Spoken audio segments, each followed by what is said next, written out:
Hi, I'm Adina Dragasanu, OAKWYN Realty. Hi, and I'm Dave Goodison from Forefront Mortgages. And we're pretty excited today. We've been having a lot of discussions about what's happening in the market, trying to give advice to clients on what's going on. And today we're going to break it down and share some of the insights that we're seeing out there. Yeah, both from what our clients are telling us and then a little bit about the numbers and what's happened over the last year or so. Let's get started.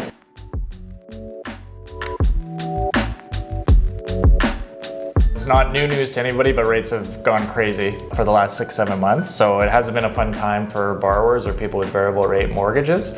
So the high level, or I guess we just look at it from a fixed rate and variable rate perspective, since about March, we've had the prime rate go up 3.5%, which is pretty wild. If we look at the 8 years prior to COVID, the movement that we had in prime rate was under 1.5%. Then when COVID hit, it went down 1.5%. So those are pretty big moves for COVID, not much move for the 8 years prior. And since then, they've raised it 3.5% in 8 months. So that's more than double in a very short period of time. So it's been pretty painful for borrowers.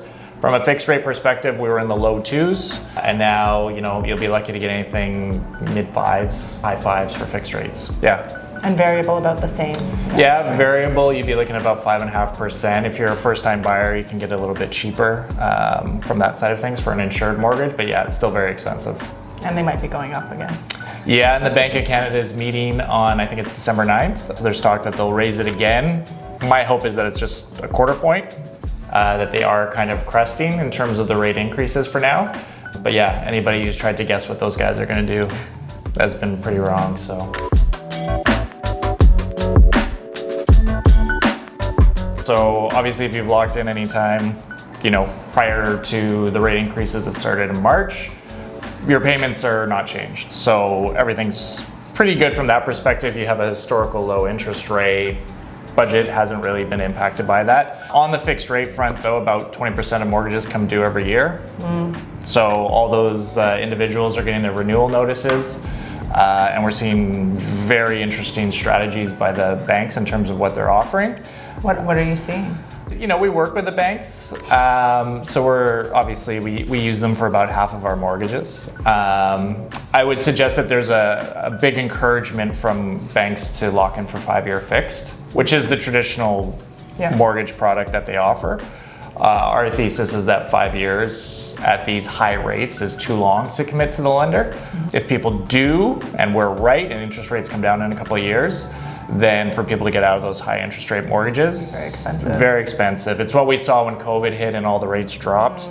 People that went to renegotiate, unfortunately in Canada, there's rather large penalties to do that. It's not something we're recommending. We're shorter in duration. Yeah. And are you seeing pain from people who are renewing now? So 5 years ago would have been, 2017.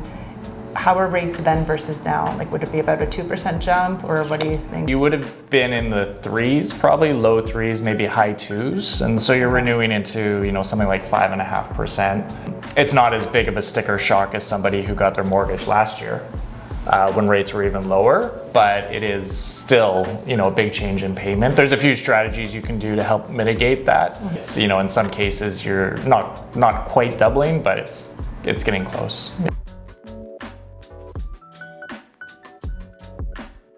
So let's talk about the interesting one though, people on variable rate mortgages.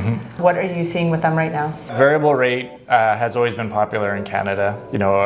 Depending on the year, it's been between 40 and 50%, sometimes higher, going to a variable rate mortgage. Statistically, if we discount the last 6-7 months, variable rate's always been the better choice for a consumer to go into. So that's, these are the facts that we work with as people recommending mortgages. But the reality is that some individuals went from 1.3% at the low as their effective interest rate, and now they are closer to using that about 4.8%. So you're seeing tripling of interest rates for those individuals.